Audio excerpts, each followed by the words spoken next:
Hello and welcome to Surfing Your Edge Live.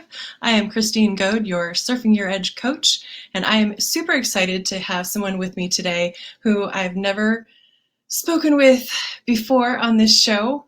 His name is Luke Jonathan Rossmo, and he is a nutrition, mindset, and performance expert who hates diets and diet culture.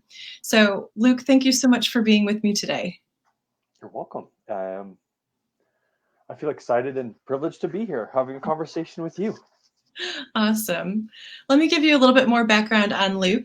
He has struggled with his own weight, food, and if he's really honest, struggled with himself for nearly 2 decades. He's poured more time, energy, and money into solving his issues than he'd like to admit.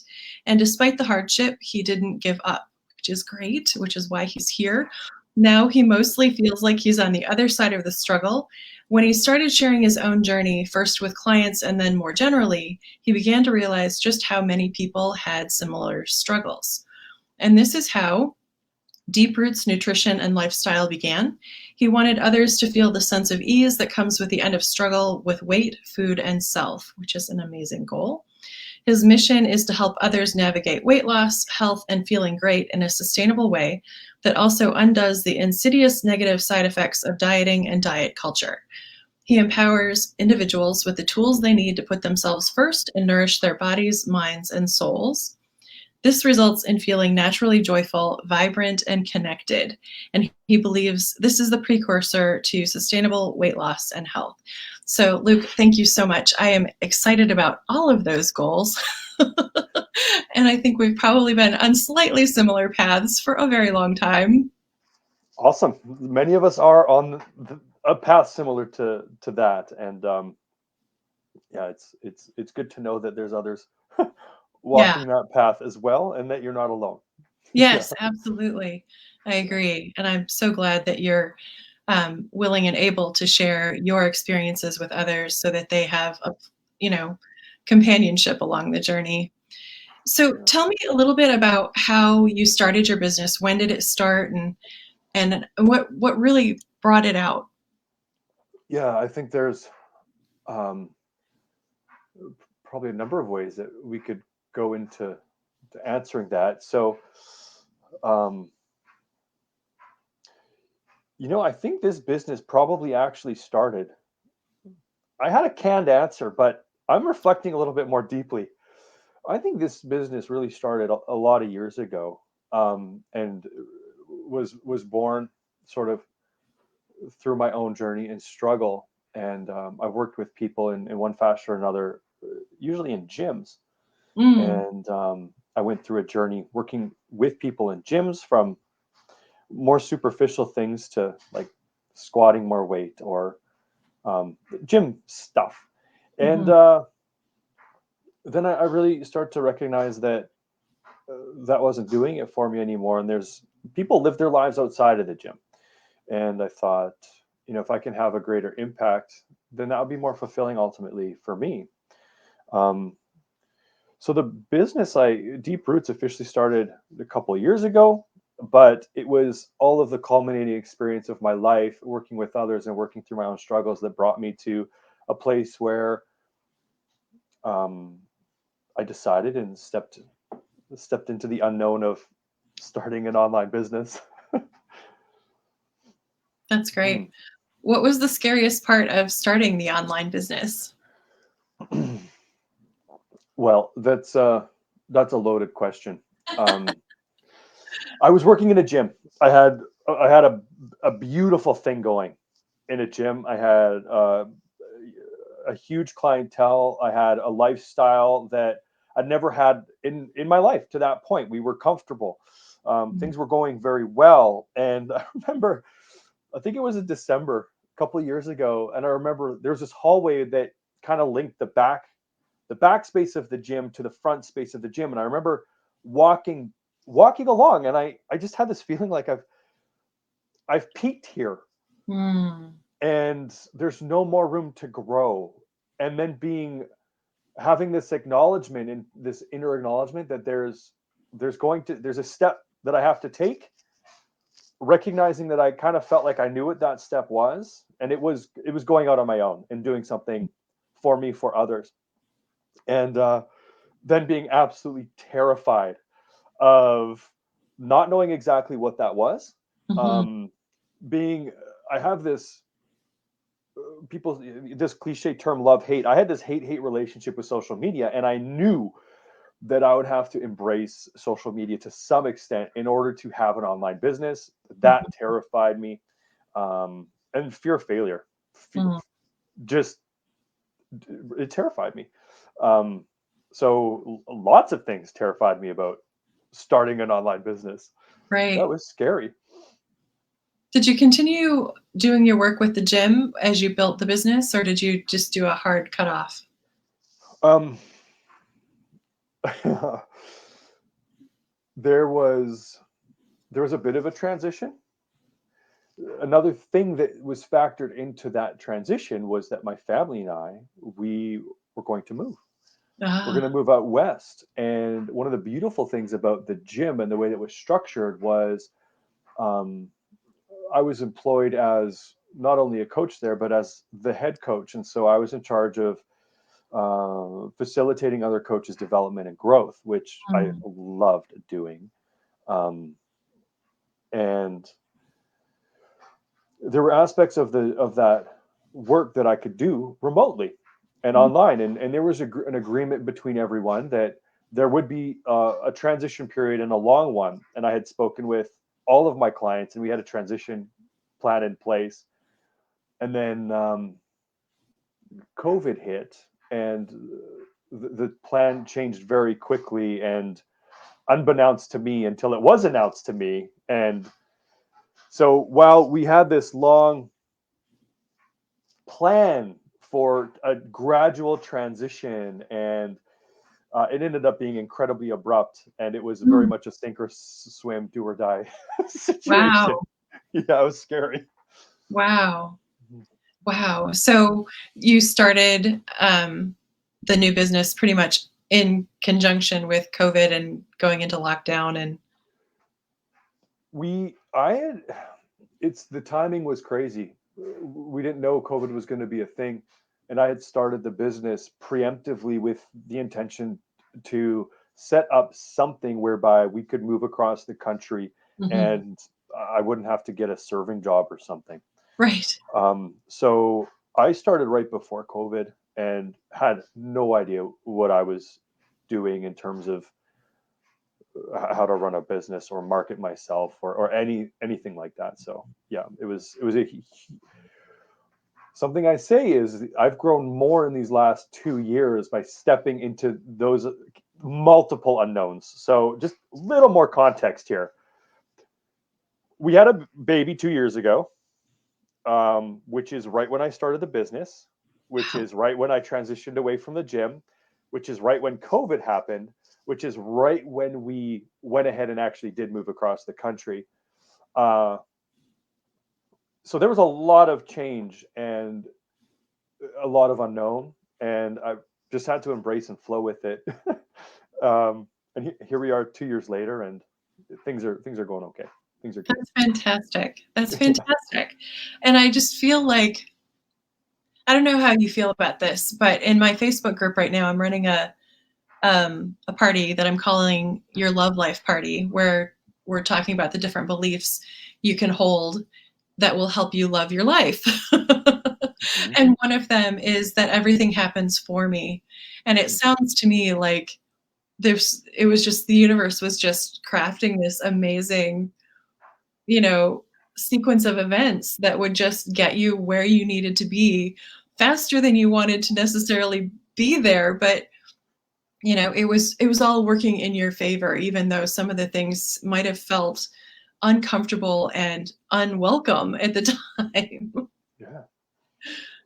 Yeah, I love that, and I love some of the things that you said, but they're implied that beliefs are chosen, and that is a very empowering belief. Right. Um, it brings us out of victimhood, and it's incredibly empowering, and I totally agree. Awesome. Yeah.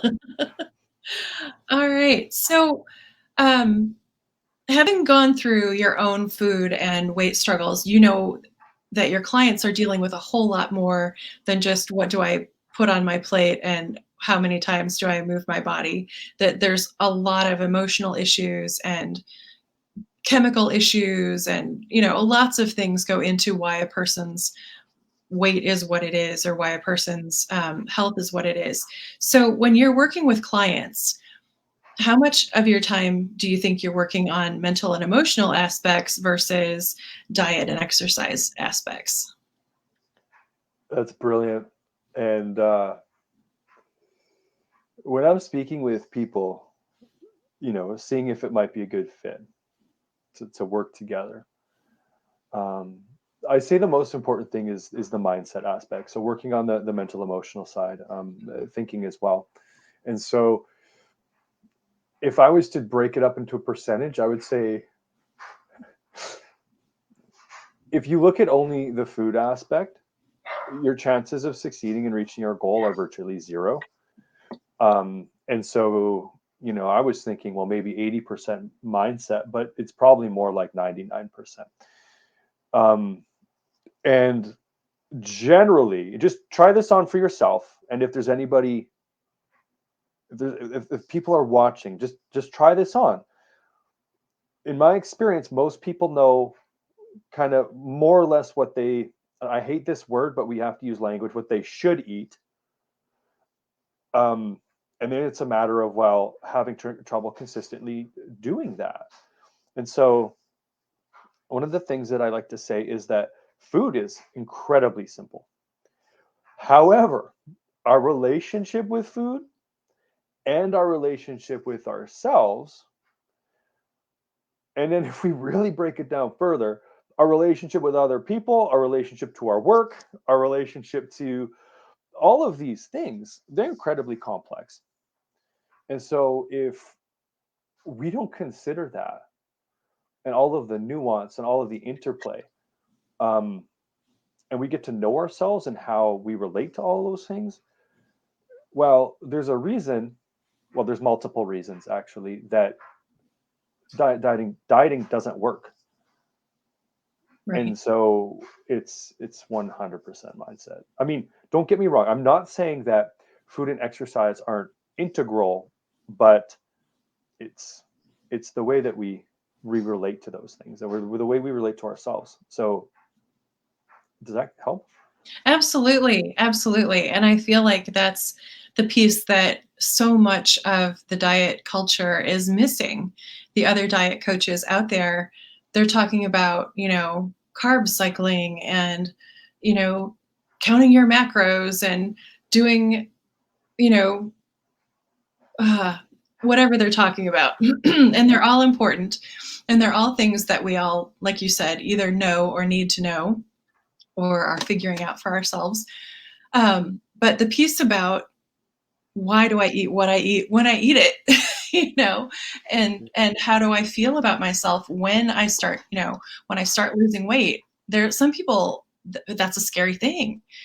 Some people have weight on because it's a protective barrier. And they start to lose weight and they're like, oh my gosh, I can't deal with this, and they may not even be a um, conscious thing, but there's lots going on in your mind that a lot of the other experts out there aren't dealing with. I'm going to try to get this light off my face. And one of the things I used to love watching The Biggest Loser, but the problem was they were trying to deal with mindset as much as they could on the ranch, but they weren't dealing with all of the real life mindset pieces that people were going to have to deal with when they got home afterward. And so I think that's why there were a lot of um, fails, right? People would lose the weight and go home, and then it would all come back because the behaviors and the thoughts and the feelings and the interactions. So I love that you're doing what you're doing. I love it too, and it's it's complex and it's nuanced and everyone's different, as you alluded to. And The Biggest Loser is problematic for all sorts of reasons. We don't have to get into all of them, but when you take somebody out of like their environment, and you take them out of a routine and you just transplant them and then you transplant them back, it's Right. just not fair. Right. Right. It's That's true. not fair. It's true. Um, and a whole nother layer to that is the coaching styles predominantly used on those shows are they can be very harsh. Mm, And right. so now you have coaches watching that and they think, well, that's the way to motivate, or that's the way to push somebody, when people don't need motivation or pushing. They need, like, in my mind, love, compassion, and Right. acceptance. Right. Right. Right. Um, anyway,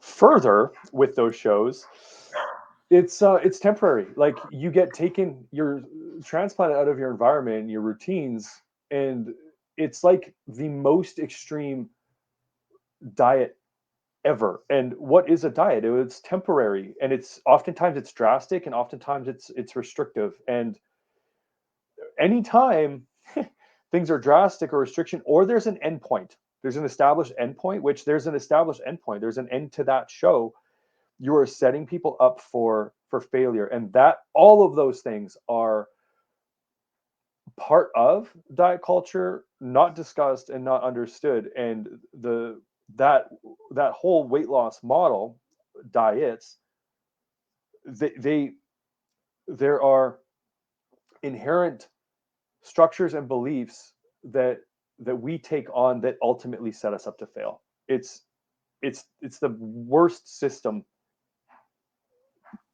Anyway. I hear you. I hear you. I completely agree. I completely agree.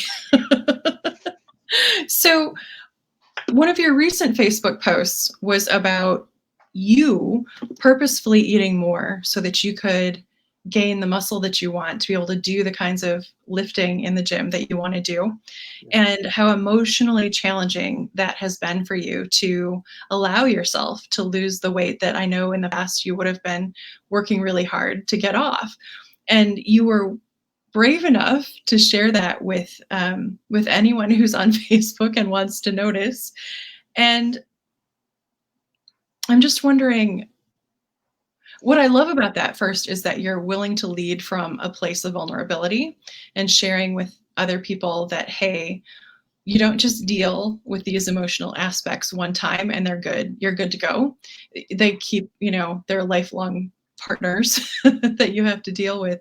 So I love that you're willing to be vulnerable in front of other people and let them know that you don't have it all handled and you're learning in front of everyone.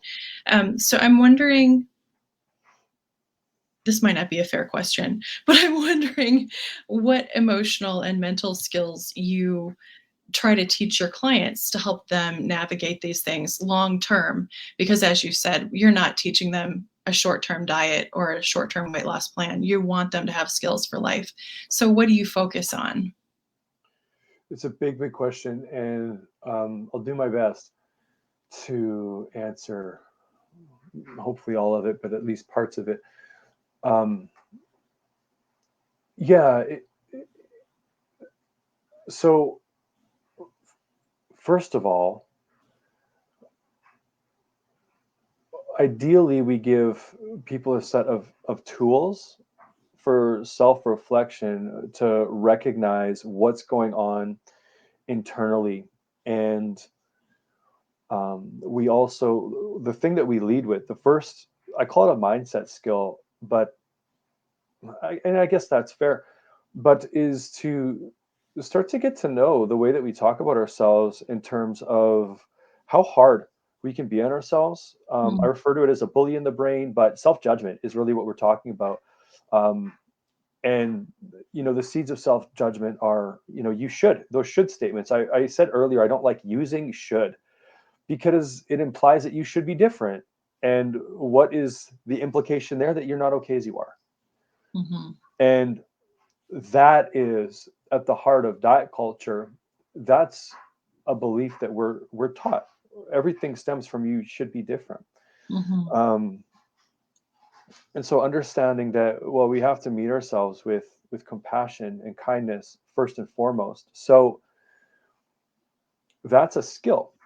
that can be developed, that can be learned, but all skills, and this is something that people they don't fully embrace or recognize initially. If we're talking about self-compassion or even changing our behaviors with food and or exercise, it's all a set of skills. And all skills can be developed and refined and improved over time. And it makes a lot of sense when you think about playing a guitar, playing a musical instrument. You're like, well, yeah, of course I can't play, Beethoven's symphony on the piano the first time I sit down, but we think that we should have these things, the way that we think about things mastered, or um, emotional eating Mhm. mastered after a weekend. It's like, well, no, that's crazy. Your Mhm. expectations are unfair, and and ultimately setting you up to fail.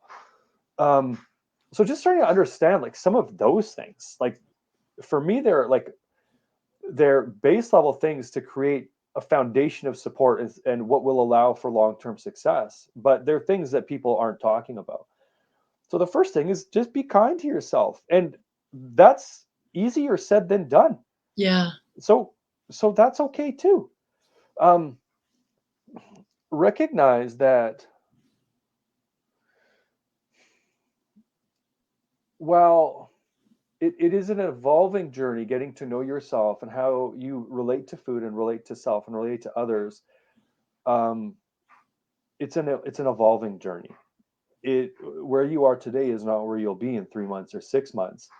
And so learning a set of tools where you can be introspective and ultimately meet yourself where you are and take your next best step is, I think, the ultimate goal and thing that we can do to empower people. So when we start to do those things, people can start to navigate the ebbs and flows of life and the relationship with themselves and food, and different situations they arise in life as they happen. Mhm. Um, but in terms of like my journey, um, and the space that I'm in, it's not the space that I was in. Mhm. And so, I started to intentionally eat more, and I gained 20 pounds. And in the past, that would have destroyed me.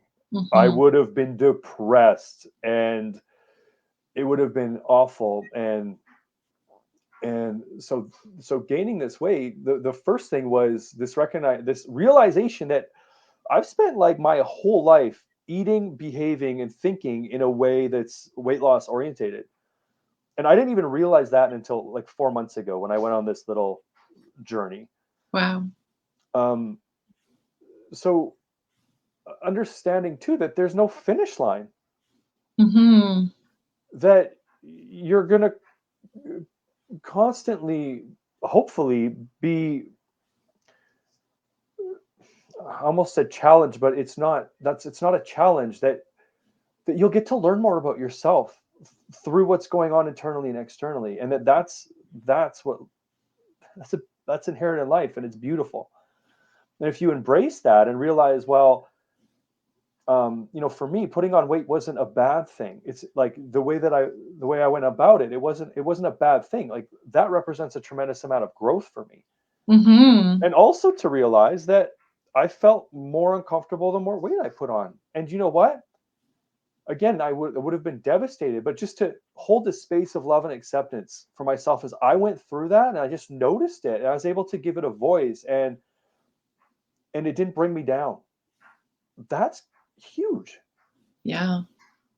And then to accomplish a goal and just hit the goal, and then to choose a new goal, and for it be very detached, and actually enjoy the learning that went on with that. So no, the journey doesn't end, but our relationship to it and our relationship to ourselves, I think you can you can hugely shift those things. And ultimately, for me, something that I teach people and I try to live and embody myself is ultimately we can distill things down to, are they useful? Are they serving us or not? Which comes Yes. down to our thoughts, our beliefs, the way we think about ourselves on the deepest level. Um, and ultimately letting go of what is not useful. Absolutely. And how do you know? Well, is it in service of the goal that you want, or how does it feel? And I want to feel good, and I want my clients to feel good, because the more that we feel good, it's crazy, but the easier losing weight, if that's a goal of yours, becomes. It's not a Absolutely. struggle anymore. Um, so your question was so big, and I'm sure I came nowhere Oh close no, to giving it the credence that it deserved, but it those was are some things fabulous. that came up. That was great. It was great. I love everything you said. I love that basically I loved what you said about detachment. It's like, I recognizing what you're feeling, but then kind of detaching from the outcome and just being like, hey, I'm running this experiment. What happens if I let myself, you know, gain these extra 20 pounds and I do the extra work in the gym? Do I get the body that I want? How do I feel about that? Just understanding that it's an adventure and a journey and an experiment, and if you don't like the results, then you change it, right? You do something different, but you're letting yourself experiment and play and give yourself room to explore what's possible and how you feel about that. And there was something else you said. Oh, about being able to change. Again, we're coming back to beliefs being choices, right? Mhm. Um, and you can even tell different stories about your past, right? We get in a rut of we see our past in a certain way. We tell the same stories about what happened to us. What happens if we tweak those stories a little bit and we start to see things slightly differently? We are in charge of our own beliefs and our own story at any moment. We can change the way we look at any part of our lives at any moment and decide we're going to do something we're going to see it a little differently. Mhm. we're going to we're going to look and see if it's supporting us, if it's effective, if it's making us feel good about ourselves. And if it's not, let's find another way to look at that. Yeah, and yes to all of it. And all of those things, it could be very easy to talk that way and say those things, Mm, and all of being able to do that and recognize that it's even a choice is a set of skills in and of itself. absolutely. Um, and one of the words, I love that you use the word play, because it's light and it's fun. And I think that life ideally is light and fun and experienced that way, and shared that way and expressed that way. And people that have been struggling to lose weight or struggle with diet culture, for Mhm. most people, life is not light and fun. It's heavy and it's Absolutely. dark. Yeah. And so if anybody's out there listening to this and is struggling with that, and you're looking at us being like, F you guys, um, like I don't,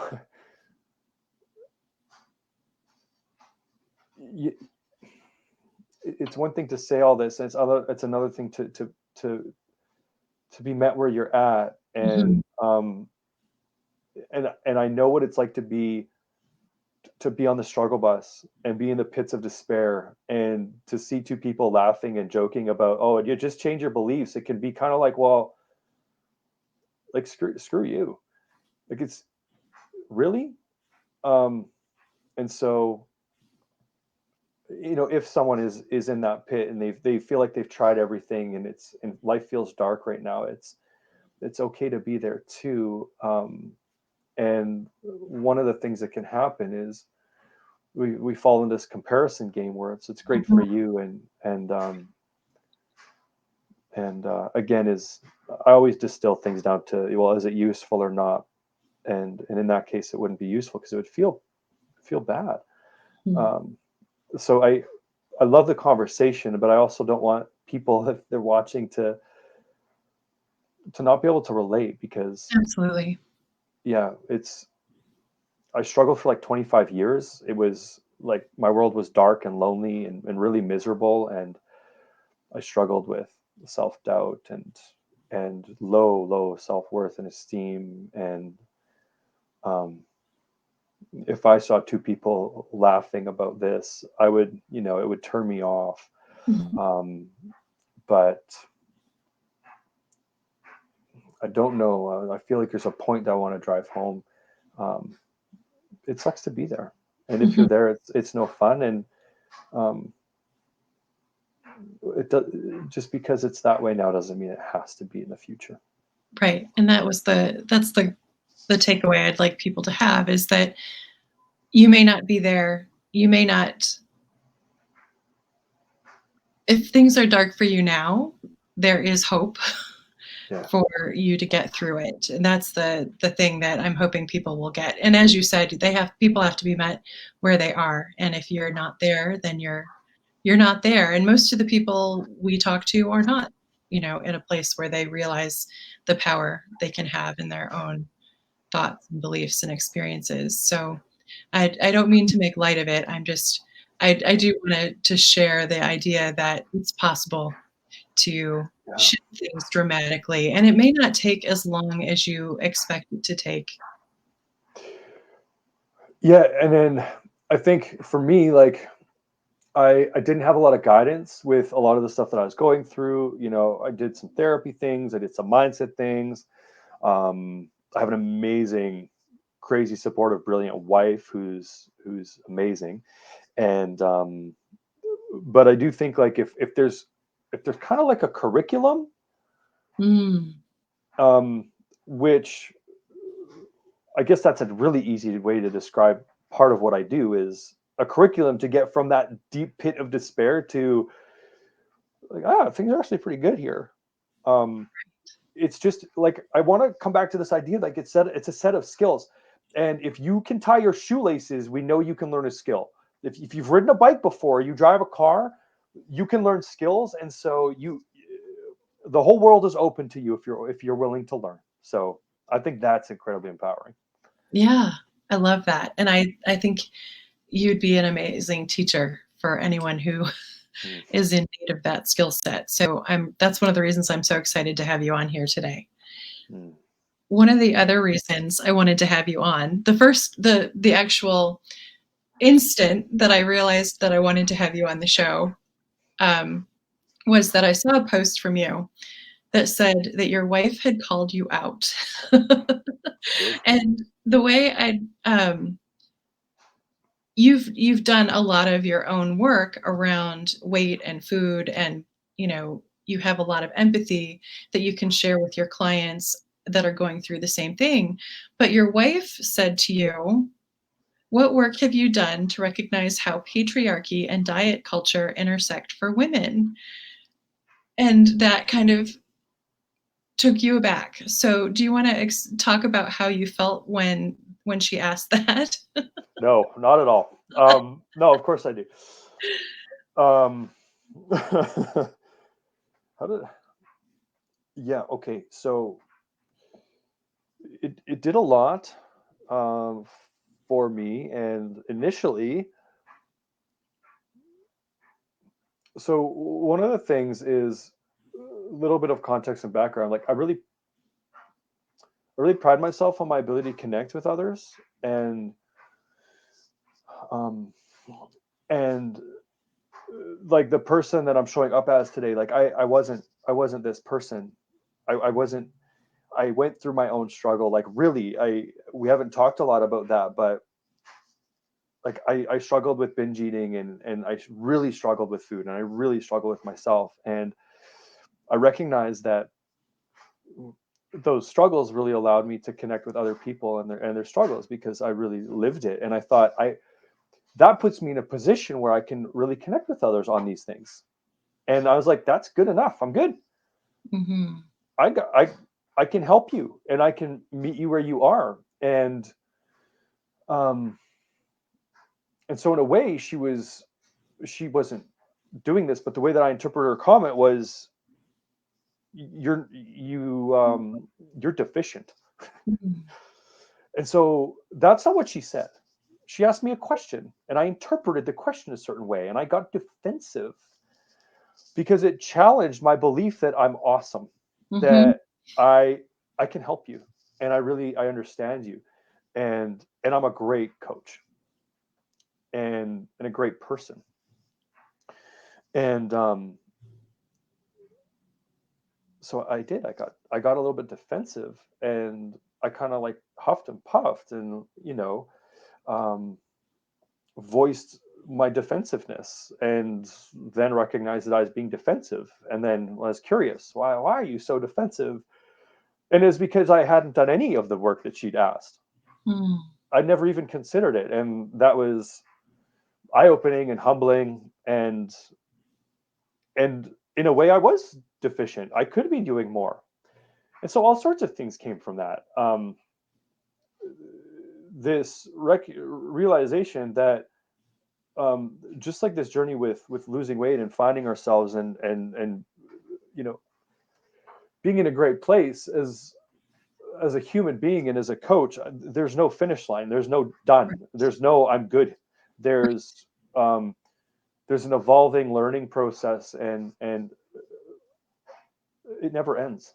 And Mhm. so it really reopened that door, and and it kind of cracked me open a little bit. And one of the things that I tried to live by, I think this is very, very helpful, is am I is this question, this framework, am I seeking to understand another position, or am I defending my own? Mhm. And I was defending my own position. I was defending my identity, and I was in defense mode, and I know that because I was uncomfortable. Um, as opposed to seeking to understand where my wife was coming from, and then to understand women's experience more in the world. Mhm. And I Yeah, do work with primarily women. I happen to connect more with women. And so it was a very humbling, eye-opening exchange that cracked me open and cracked my business open in a great way. absolutely. I love that. Another person might have gotten that question and said, he might have stuck to his guns and said, "I'm good. I'm not a woman. I will never be a woman. I can't understand that, but I'm good. What I've got is enough." And then just left it at that. But I love that instead you again were willing to be vulnerable in public and you shared it with the world. And you got a huge response to that post telling people about this experience with your wife. What did you learn from that?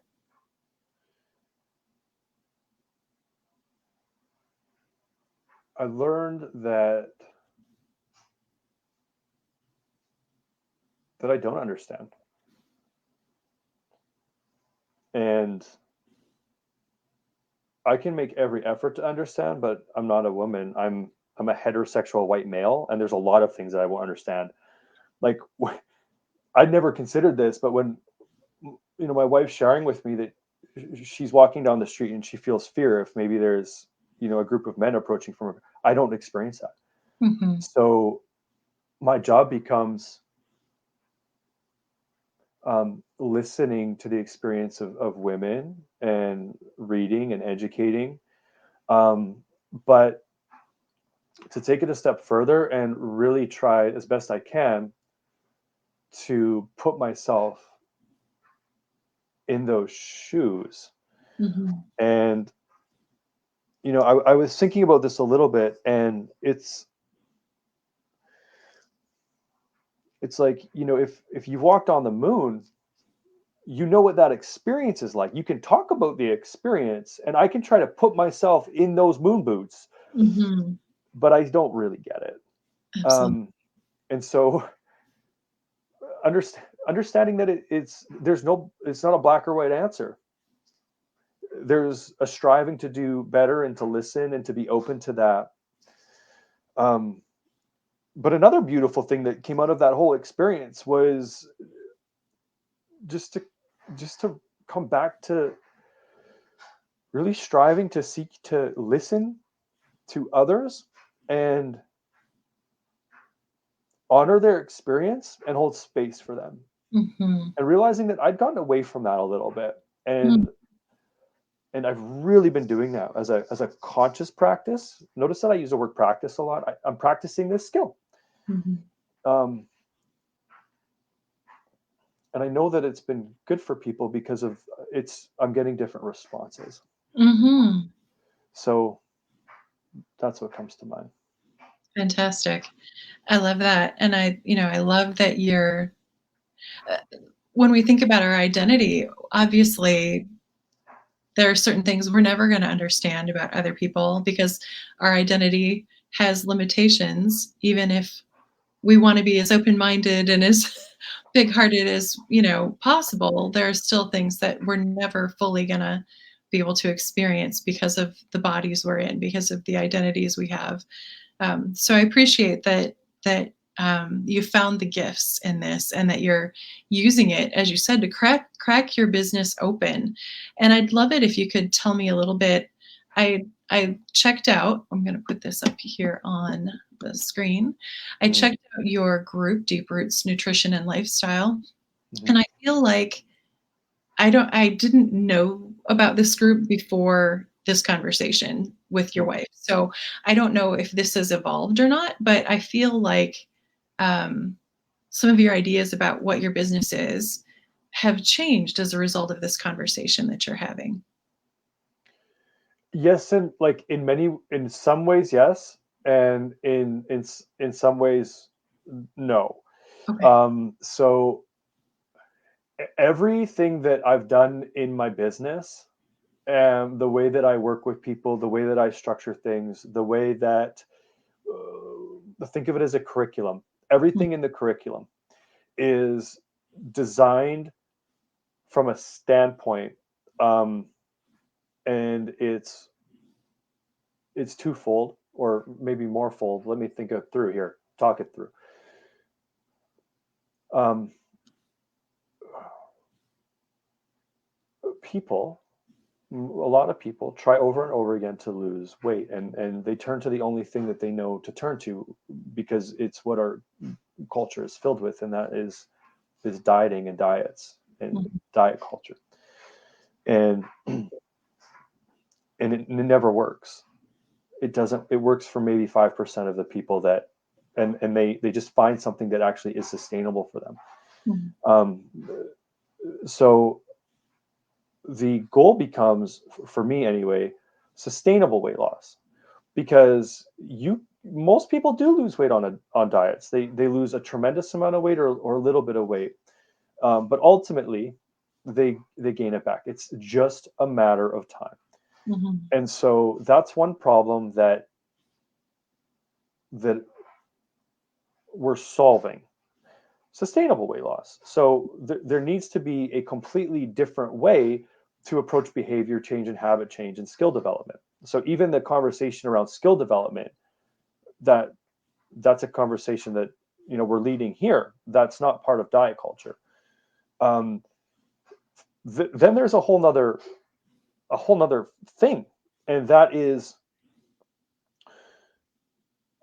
I mentioned earlier that diet culture, not only is it ineffective for helping us achieve the results that we're looking for, it comes with these insidious negative consequences that that are they're insidious. People don't understand, they don't recognize that it comes part and package and that it's Mhm. negative. Mhm. Things like perfectionism, all or nothing, things like having wanting these short-term fast results. um, we we learn self-doubt through our repeated failures, Yeah. and then we adopt the identity of being a failure. Mhm. This is messed up. Okay, but it's the failure is not your failure. It's a failure of a system that doesn't work. Absolutely. So now we have to undo all of this crap that comes with diet culture that people don't even know exists, Mhm. to help them have sustainable results. So all of those things were in place with what I do. And again, you asked earlier, do we focus on mindset or food? And the answer is both. But if you don't do the mindset work, you're not going to achieve your result. Or you will achieve them, but it'll be temporary. And so there's a whole mindset component. So that stuff was all there. So in that way, things didn't change. But sometimes it could be really helpful to understand where things come from. And so if there's a discussion now around the patriarchy and how it intersects with diet culture and where some of these things are coming from, well, that's really empowering. So that's one of the ways. And then another way is um, a couple things. Again, this just just listening, being open to listen and participate in a conversation that I wasn't participating in. Mm. Um, and recognizing again, my perspective is limited. And so this has always been a goal, but it's just the importance of it is has really been brought to light or highlighted. And I want to have women coaches working in my business Hmm. because they offer a different perspective, and some women connect better with women, and that's totally fine. So the answer is yes and no. Awesome. Yeah. Awesome. I love that you're thinking of expanding and bringing in additional coaches. That's great. And what I have to say about Luke is um, my weight goes up and down. This comes and goes, and I get a lot of um, friend requests, and I get friend requests from people who are in the diet culture business, and I immediately the little hairs on the back of my neck go up, and I'm like, oh, danger, danger. They want to be my friend because they think I'm fat. They think I have a problem. They want to sell me their solution. And I almost didn't accept Luke's invitation to be friends because of that. And I was just waiting for the immediate DM. The minute I said, yes to his friend request, I usually get a DM from somebody saying, hey, have you tried this? And, check this out. I've got this great solution. Luke didn't do that. and I'm so glad that I've learned more about Luke and the way he works, because I really do think he's doing things so much differently than most of the people out there. And I love that he's willing to lead from a place of vulnerability and a place of, and to say I don't know publicly is huge. I think that makes him so much more credible and so much more trustworthy. The fact that he doesn't pretend to know all of the answers. So I am super excited that I'm starting this friendship with Luke and that I was able to bring him here and talk about some of these challenging situations that he's faced in terms of running his business, and also just in terms of what it's like to be a human being living on this planet and interacting with other people. Um, so, Luke, I'm wondering, because we talk about surfing your edge on this show, and that for me means getting out on the edge of your comfort zone and staying out there a little bit longer than you might really want to in order to start to see some results that you're looking for, some change. Do you have any takeaways from the last several weeks since this has happened for you about what it's like to lead from a place of vulnerability? What it's like to lead from a place of vulnerability.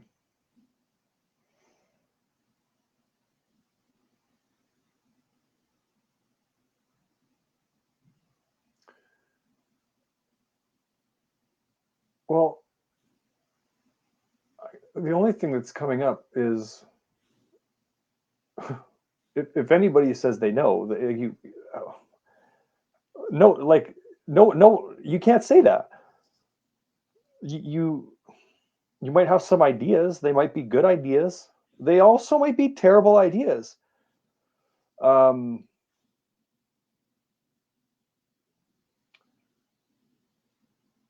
I don't know is really liberating. Mm-hmm. Like, I don't actually know what to say right now. And just to be able to say that, it's like, that's okay. Like, I don't have to be perfect. And I'm not. I'm just a human being.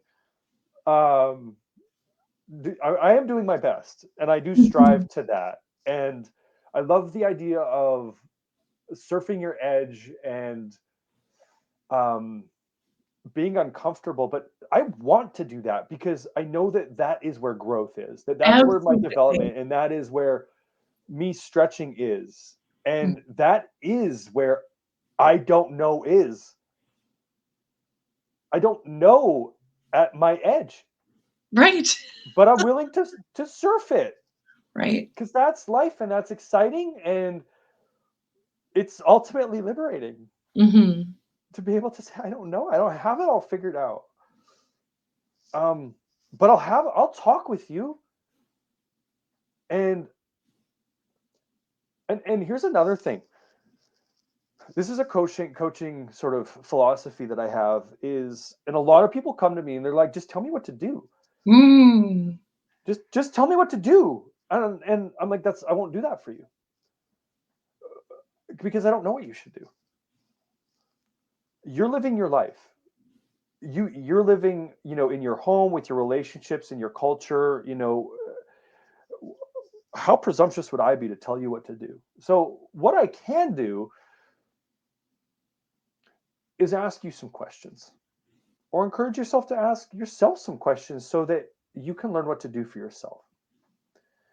Because I don't know. Hmm. But that's empowering. Absolutely. So, like I said, I didn't really know what to say, but that all came out. So there you go.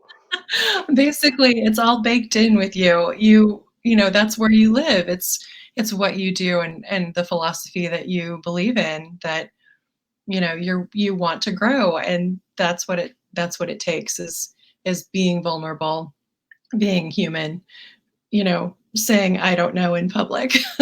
So I love that. True. I do Yeah. love that. I love that. I love that. So,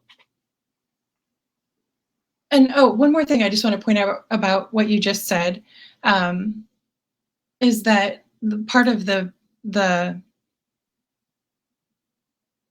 part of the understanding a coach might have is that you already have your answers. You already know, there's a knowledge base that you can go attain.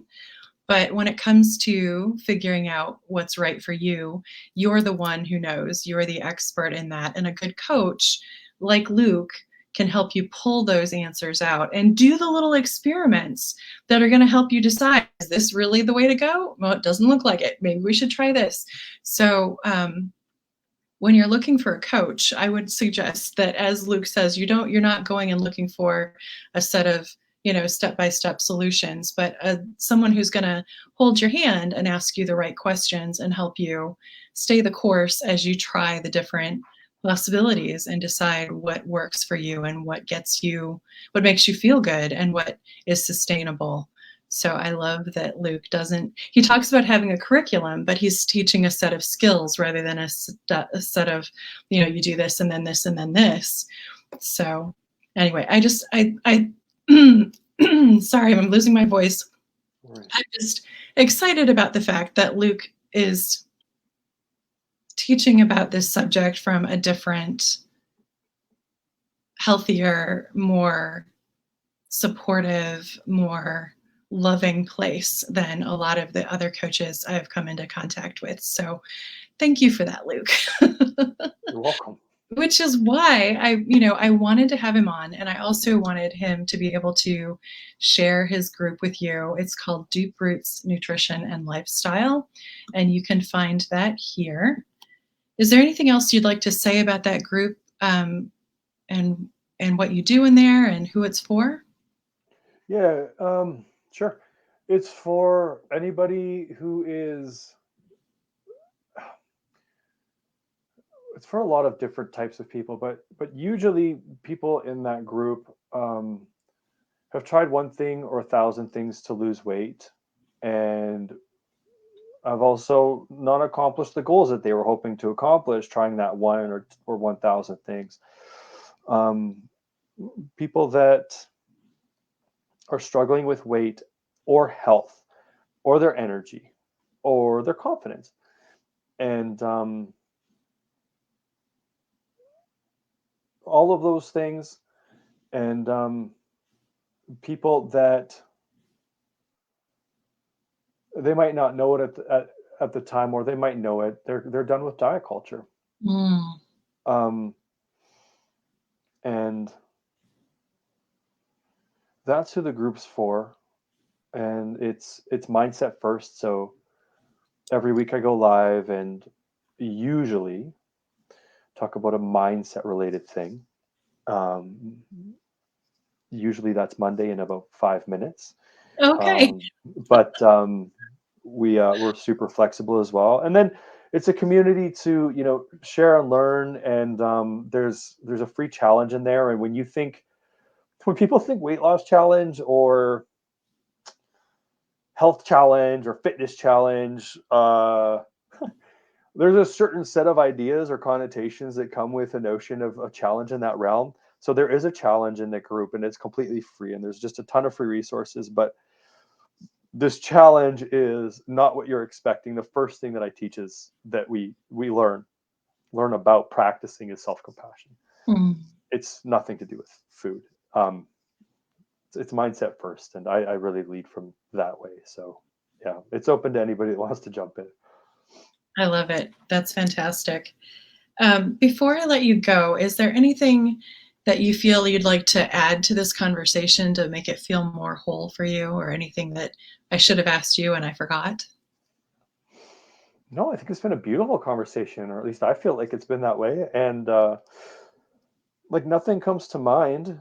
Um, if someone's watching this and they are struggling, um, with their weight or themselves or any of that, like I just know how hard that can be, and how dark it can be, and how frustrating it can be. And I just want to say something like that. It doesn't always have to, just because it's been that way till now, or you're used to it, or it doesn't mean it has to continue to be that way. There actually is hope, and things can change. Um, and that's it, I guess. I love it. That's a beautiful note to end on. Thank you so much, Luke. I'm going to put the link to Luke's group in the comments below. So please feel free to join and check him out, get to know him a little bit more. And also, I wanted to let you know that I am having a masterclass called Make Fear Your Ally on Wednesday night at 8 o'clock Eastern, and I'd love to have you come to that as well. It's a free event. I just need you to drop a link or drop a comment below that says ally, and I will send you the Zoom link. So that has been it for today. I appreciate you so much for being here, Luke, and I appreciate everyone who's popped in and watched. And if you're watching the replay, let us know that. Also, if you have any questions for Luke, leave those here and I'll make sure that he sees them and we can get some answers for you. So Yeah, thank you very much, Luke, for being with us. you're welcome. I had so much fun. I like having these conversations because I think me from like 5 years ago or 10 years ago or 15 years ago, like I would have killed for a conversation like this. Good. Anyway, so hopefully that someone who is in a position like I was back then sees it and feels something good. Wonderful. I hope that too. Thank you so much. Until next week, everyone, I am wishing you wonder. Be well.